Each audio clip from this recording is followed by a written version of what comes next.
देखिए, ये Microsoft Excel के इफेक्ट फंक्शन पर आपकी सबसे तेज और सटीक जानकारी है। अब मान लीजिए, बैंक आपको 10% ब्याज दर बताता है, लेकिन वो हर महीने जुड़ता है, तो असल में ना आप थोड़ा ज्यादा ही चुकाते हैं। और बस यही असली दर निकालने का काम ये इफेक्ट फंक्शन करता है। पहला, इसे इस्तेमाल करना ना बिल्कुल आसान है। आपको बस फॉर्मूला लगाना है, effect nominal rate comma N पर ये। मतलब आपको इसे सिर्फ दो ही बातें बतानी है। एक तो बैंक ने कागजों पर क्या दर बताई है, और दूसरा कि भाई साल में कितनी बार ब्याज पर ब्याज लग रहा है। दूसरा, इसका काम करने का एक बहुत ही सख्त उसूल है। अगर आप कंपाउंडिंग के समय में गलती से कोई दशमलव वाली संख्या डाल देते हैं, तो ये फंक्शन उसे खुद ही काट कर एक पूर्ण संख्या में बदल देगा, क्योंकि यह सिर्फ सीधे और साफ नंबर ही समझता है।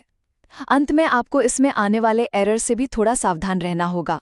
देखिए, अगर आप नंबर की जगह गलती से कोई शब्द लिख देते हैं, तो ये तुरंत हैश वैल्यू एरर देगा। और वहीं अगर आपकी ब्याज दर 0 या माइनस में है, या फिर समय 1 से कम है, तो तुरंत हैश नम एरर आपकी स्क्रीन पर आ जाएगा। संक्षेप में कहें तो एक्सेल का इफेक्ट फंक्शन इन छुपी हुई असली ब्याज दरों का पता लगाने को आपके लिए एकदम चुटकियों का खेल। नमस्कार। आज हम एक्सेल के एक बहुत ही काम के और सच कहूं तो काफी सरल फाइनेंशियल फंक्शन को समझने वाले हैं। नाम है इफेक्ट फंक्शन। ये एक ऐसा टूल है जो फाइनेंशियल फैसलों में ना असली क्लैरिटी लाने में बहुत मदद करता है। अच्छा, जब भी हम लोन या इन्वेस्टमेंट की बात करते हैं तो ये जो इंटरेस्ट रेट्स होते हैं ना, अक्सर कंफ्यूज कर देते हैं। कभी सोचा है कि एक ही रेट, मान लीजिए 5%, अलग अलग जगह पर अलग अलग रिटर्न कैसे दे सकता है? तो आज हम इसी कॉमन कंफ्यूजन को सुलझाने वाले हैं। तो चलिए सीधे मुद्दे पर आते हैं। सवाल ये है कि क्या 5% ब्याज का मतलब हमेशा असल में 5% होता है? मतलब अगर कोई बैंक 5% का रेट ऑफर कर रहा है, तो क्या साल के आखिर में हमें ठीक 5% ही मिलेगा? जवाब है जरूरी नहीं। ये सब इस बात पर डिपेंड करता है कि इंटरेस्ट की गिनती यानी ब्याज की कैलकुलेशन साल में कितनी बार हो रही है। इसी को हम कंपाउंडिंग कहते हैं। और यहीं पर ना दो बहुत जरूरी शब्द सामने आते हैं। एक है नॉमिनल रेट और दूसरा है इफेक्टिव रेट। अब नॉमिनल रेट तो वो रेट है जो हमें एड्स में दिखाया जाता है, मतलब जो बताया गया है। लेकिन इफेक्टिव रेट वो असली रेट है जो कंपाउंडिंग का असर जुड़ने के बाद मिलता है। और एक इन्वेस्टर के तौर पर सच पूछिए तो यही वो रेट है जो हमारे लिए सबसे ज्यादा मायने रखता है। तो सवाल ये है कि इस कंफ्यूजन से बाहर कैसे निकलें? तो अच्छी खबर ये है कि एक्सेल के पास इसके लिए एक बहुत ही जबरदस्त टूल है, और इसका नाम है इफेक्ट फंक्शन। तो ये इफेक्ट फंक्शन करता क्या है?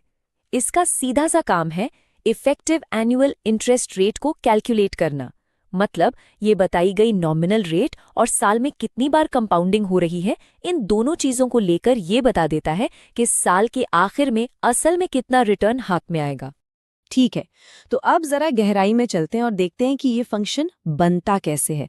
और घबराने की बिल्कुल जरूरत नहीं, ये बहुत ही आसान है। इसे काम करने के लिए बस दो चीजें चाहिए होती हैं। इसका फॉर्मूला है इफेक्ट, और ब्रैकेट के अंदर आते हैं दो arguments.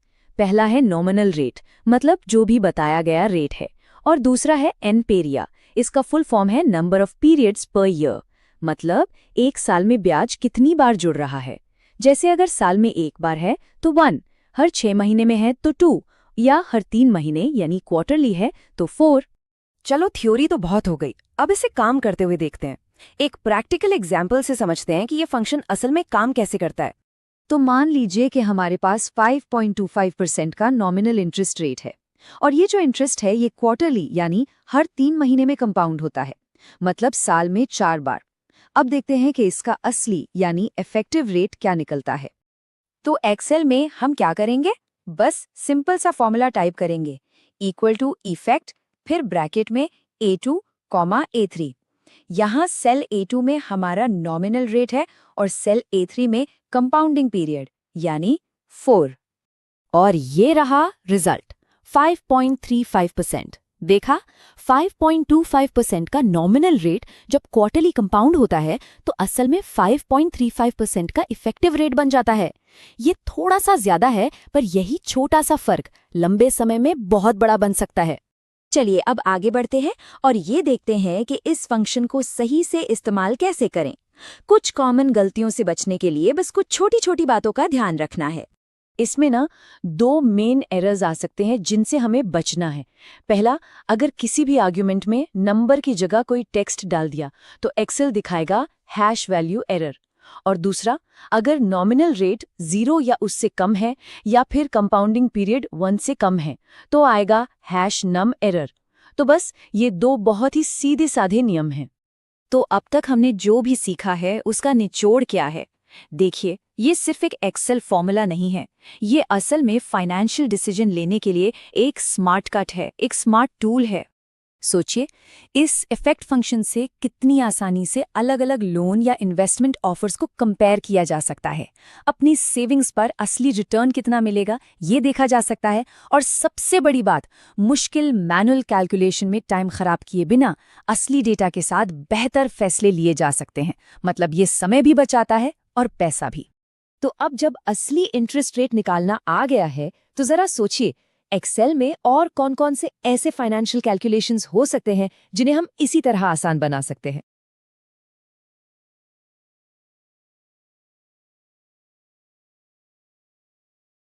Please remember to like, share and subscribe to our channel. And make sure you click the bell icon too.